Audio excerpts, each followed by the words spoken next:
Mic check. Uno, dos. Uno, dos. Welcome back to Talks with Ty Tuesdays. Let's get into it. Okay. My dogs be hating. Let's go. I'll be back.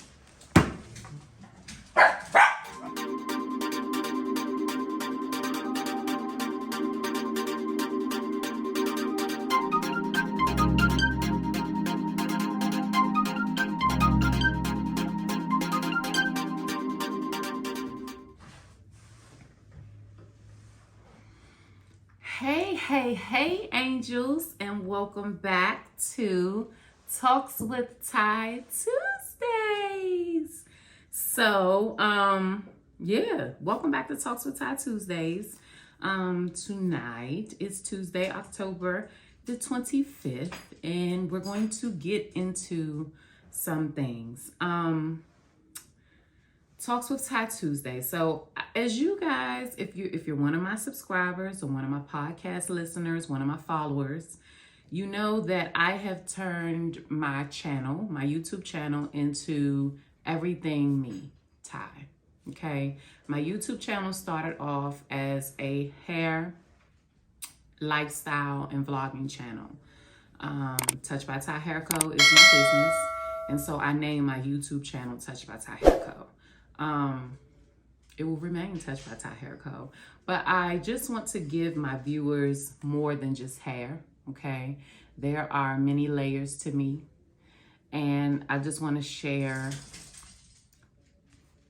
I'm not going to say share myself with the world, but I want the world to know that I was here and that I lived, I learned, I made mistakes. It wasn't always easy, but I did it.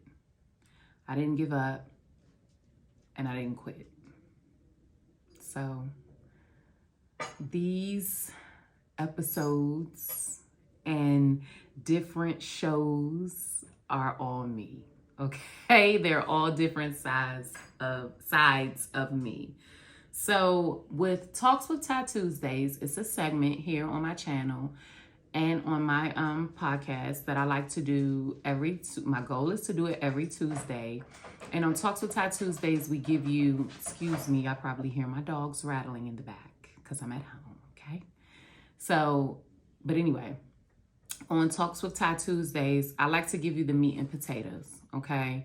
I want to give you some type of substance. So on Talks with Ty Tuesdays, my goal is to always have open-end discussion subjects. We're talking about something, okay? Now on Thursdays, baby, we get a little messy and I'm going to spill some tea, okay? The internet is full of anything you want to find, but I think that it's good to have a healthy balance of fun, but what you need to survive. You know what I'm saying? I'm all about having fun. I'm all about having a good cocktail every now and then, hanging out with the girls, okay? Last Tuesday, I had the pleasure of having some family on the show. Thank you guys for watching. Thank you for your comments, your feedback. It was amazing. We had a blast. And hopefully we get to do that again. I'm looking forward to doing that again with those ladies very soon. And I'm also looking, okay, to bring in other hosts, co-hosts with me on Tuesdays. So if you are interested, go ahead and drop a comment with your contact information and I will get back to you. But Tuesdays is about just subjects that are going to feed your soul. It's not about religion. I'm not here to be perfect because I am not perfect, okay? I am a perfect imperfection and I'm okay with that. I'm growing and my goal is to become a better version of me every day. But please don't get me fucked up, okay? Don't do it. With that being said, Talks with Ty Tuesdays is about being real subjects, real life, and things that affect us. Things that we've been through, things that help us grow and become better. Okay, so I try to dedicate that time to Tuesdays. With that being said, let's get into this Tuesday's topic, okay? Talks with Ty Tuesdays, episode 3. This Tuesday, we will be discussing accepting your traumas and accepting your assignment. Cheers.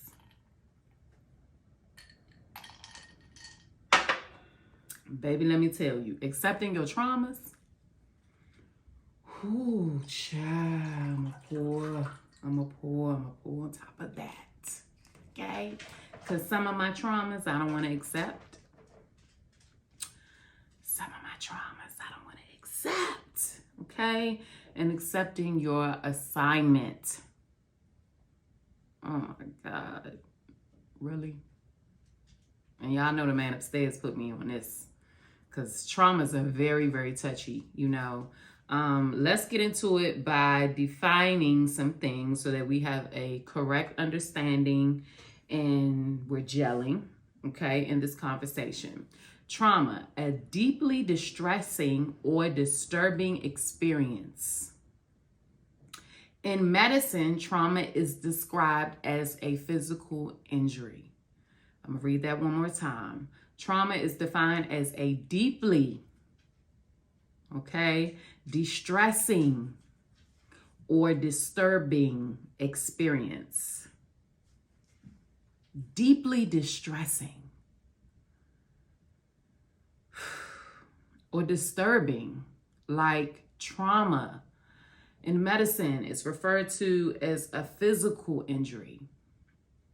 But I don't think that only in medicine it's referred to as a physical injury. I think even spiritually, mentally, it is a physical injury as well. Let's talk about traumas. Gosh, where do I begin? I definitely have a plethora of traumas, things that I've been through.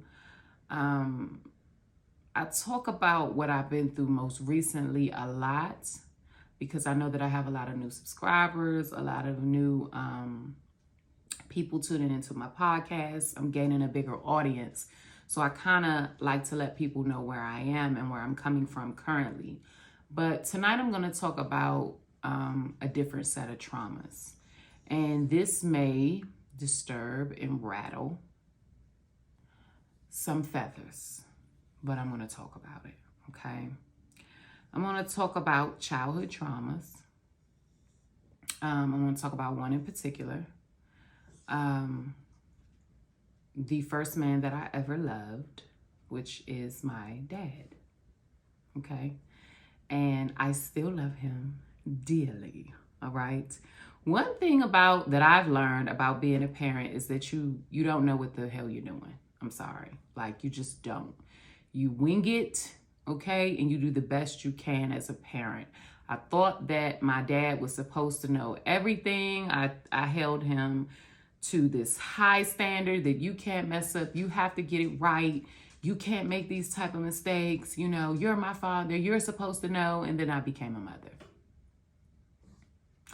And I have made my share of mistakes in motherhood. I have not failed, right? But I have came up short in motherhood, you know, and I've done some things that I wish I would have done differently. You know, I've said some things that pure ignorance had me say. And it was nothing but ignorance, you know, not knowing no better, really, just being ignorant. It's just flat out ignorant. Like, I've done some crazy shit as a mother, let me tell you. And in my mind, I thought that it would keep my kids equal. It's just weird, okay? I'll probably talk about that in parenting maybe later in another episode. But we're going to keep it on traumas. Traumas, man, listen. I think that some of my early trauma started as a child with my dad. My father was very, very strict, okay? Black and white, ice cold, more black than white, no gray area at all. He was just mean, okay? My father was mean. No, he's still mean. But, you know, he was strict. And now that I'm a woman, I get why. I get it. I totally get it. But that created some traumas in me. I don't know if my father is aware of this. He may or may not watch this. I don't know how he's going to feel about this, but I hope that he understands why I'm saying this. I'm sharing this. It's not just for me. You know, this is a part of my healing, talking about it, but this is also about helping somebody else. Getting back into trauma. My dad was very strict, okay? And he was, he had an iron fist. Nowadays, people will call that abuse, right? But he had an iron fist. My father did not play with me. He would whip my ass. Y'all, my father would fuck me up. Like, no bullshit. Like, fuck me up. And he just didn't play. He just didn't play. And he was a young dad. You know, my father was very young. He was in his 20s and 30s as I was coming up. He was young. And I think that maybe that has something to do with it. I was his firstborn child. I was the one that spent the most time with him. He had me from damn near birth, 6 months old. And he was winging it. He was trying to figure it out. All while being young, he was still trying to live his own life, meaning he was dating girls. You know, I'm talking late 20s, early 30s. My father was young, okay? So he dating, he doing him. And in some of those relationships that I seen him in, there was a level of abuse. Mental, verbal, and physical. And I didn't know it was traumatizing at the time that I was seeing it, but it was rough. It was rough. It was tough. It wasn't easy for me as his child to watch. So I can only imagine what the women at that time were going through, right? I can only imagine what they were experiencing. So I saw that. And I saw that a lot in relationships. And I thought that that was what a relationship was supposed to look like. I thought that later on, you know, not knowing when I was young, I mean, I knew it was wrong.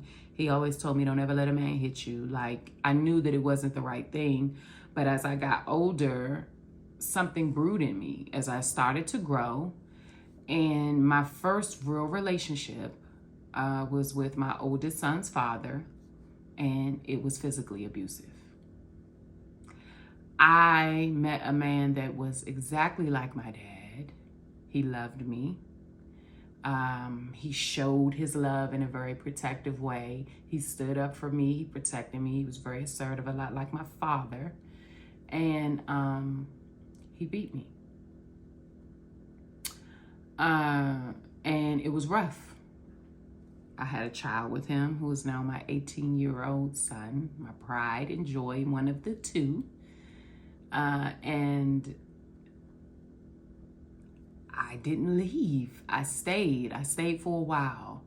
I ended up getting pregnant, and I birthed my oldest son with him.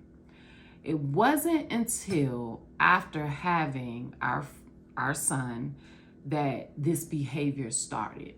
Okay, when we were dating and prior to that,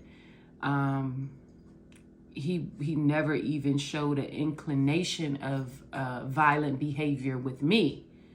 After I got pregnant, he was excited. We were both excited. I was scared, right? But with him being so excited, him wanting to have the child, he encouraged me to do so, and that's what I did. I had our first child. I was 19 when I got pregnant. I'm sorry, I was 20 when I got pregnant. And I had him right before I turned 21. So I was young as well. And that's when the abuse started.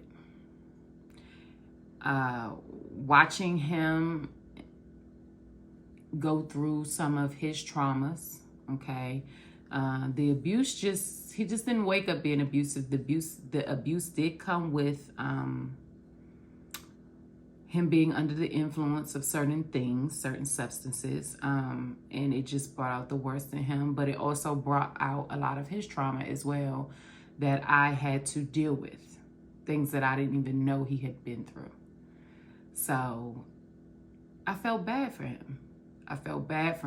So the beating me became a pity party for him, and I stayed. And all I could do was play the tape of what I saw my father do to other women. And I witnessed how those women loved my dad and how they stayed. And so I said, I love this man the same way, so I'm going to stay. The aftermath to that was when those women got tired and they did leave, I also witnessed what that did to my dad. And I didn't want to do the same thing to my son's father. So I stayed. I stayed for months. It happened for months. And no one knew. I would cover it up. I would make up lies.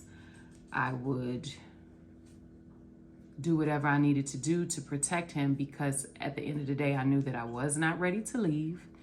And I knew I didn't want people to know, because I didn't want people to break us up. You know, I didn't want to hear it. I knew what it was, and that was my choice. Was it right? No, but I did it, right?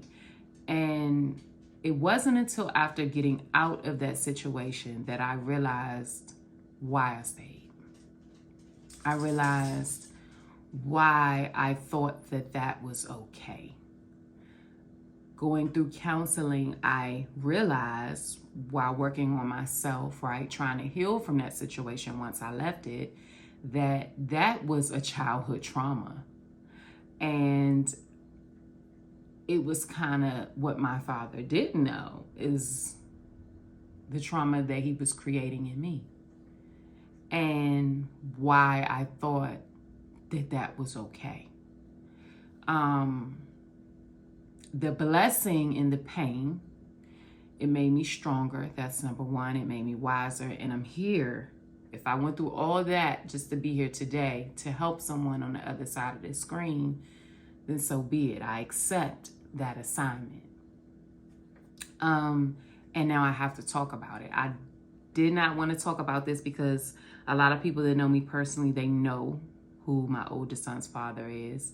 And again, this may ruffle some feathers, but so be it. It's my story and I'm going to tell it. This brings me into accepting the assignment, right? It took me a while to realize that it was time to go. You know, once I became volatile back, and once I started experiencing rage and thoughts of actually hurting this man, I knew it was time to go. I would look at my baby boy, whom still looks just like his father to this day, and I wanted better for him. At some point, God planted a seed in me. It's time. And I knew that if I did not move, I would die or kill. And I didn't want to do either. I didn't want my son to go through what I went through. My son was very young when I left, still. A little over a year old, maybe not even, he wasn't even a year old yet when I decided to leave. And I don't regret it. Accepting the assignment to go through what I needed to go through, I don't regret that either. Had I never been through that situation, I wouldn't know today what I know. I wouldn't be able to talk to you about it. And I don't think that I would be me. The beauty in pain is that it develops who we are. There is a beauty in it. It sucks. It's difficult. But there's beauty in pain. And it shapes us into whatever our assignment is. It is going to toughen you. And you got to be tough. I tell this to my children all the time.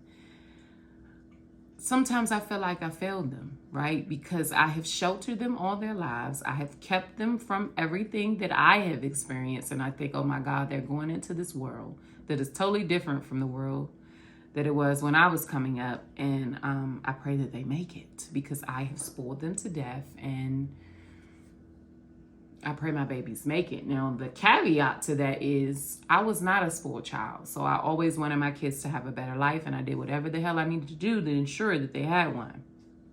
And I don't regret that either. So, damn if you do, damn if you don't, right? Our assignments, this is the thing, right? Everybody wants to be used by God.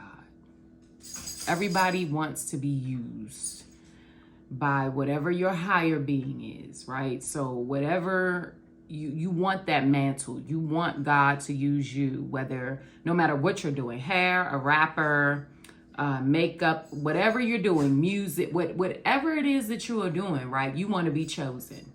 You want to be the one that God picks up, puts in front of the light and say, boom, look what I did. Hell, I want that, right? I want to make it, right? I want to make it. Sharing my story, I want to touch not just hundreds, millions, right? I want to be used. The part that we don't get to choose is how we are used. I don't think y'all hear me. See, we don't get to choose how God uses us. We don't get to choose our assignment. We get to choose whether or not we accept it. We get to choose that. But we don't get to choose what we go through. We don't get to choose how God uses us. That's up to him. Because the truth is, we all got one now. We all got purpose here. But we don't get to choose it. So a few Tuesdays ago, I shared with you guys, I don't know what my dog is over there doing, but a few Tuesdays ago, I shared with you guys that I was rereading a book that I read a few years back. It's by Rick Warren, The Purpose-Driven Life, okay? And it's What on Earth Am I Here For? And I like to close my episodes with this. This wasn't a long episode, but I hadn't done a one-on-one Tuesday. So I wanted to make sure that I got up here and did that. But there are some lines. If you have the book, it's going to be in chapter 25, Transformed by Trouble, okay? And it talks about trauma and problems, all right? And it says God has purpose behind every trouble, behind every problem. God's going to find purpose in it. Another line is, we are like jewels, diamonds, right? Shaped with hammer and chisel of adversity. If a jeweler's hammer isn't strong enough to chip off our rough edges, God will use a sledgehammer. If we're really stubborn, he'll use a jackhammer. He will use whatever it takes. How many of you guys have been in a situation, right? You thought you knew what you were doing. You thought you had it together. God showed you, exit, or he showed you what to do. You didn't listen. You said, I got this. I'm going to do this. You know, I got this thing. You told the universe, I got this, right? And the universe sent constant blocks, problems, boom, boom, boom. See, the thing is, we don't get to choose a direction. We get to make the choice. But at some point, you got to get in line. So if you choose the wrong way, he's going to put up 1,000 roadblocks. And eventually, you're going to go the right way. You ain't going to have no choice. I don't ever want to be down in a hole so dark that I can't even look up and see the light. Because I've been there. Maybe I'll get to share that experience with you guys one day. But I never want to be back at that place again. So now that I know what I know, right, and I'm a little bit wiser and more mature,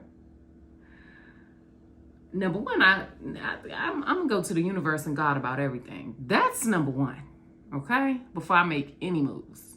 Number two, when that intuition of mine speak, that good old universe, speak to me. I heard you.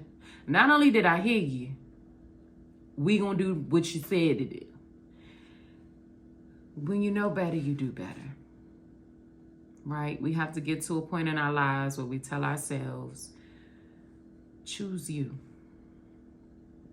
I don't regret choosing me, but I don't regret the trauma that I went through because I know how it shaped me for my assignment. I hope that this helps someone if you're going through. Choose you. Choose you. You deserve it. And you damn sure worth it. Until Thursday, make sure you get you a good cocktail, get you some good food, and watch a good show. Cheers to Tuesday. Touched by Ty Hair Co. Signing out.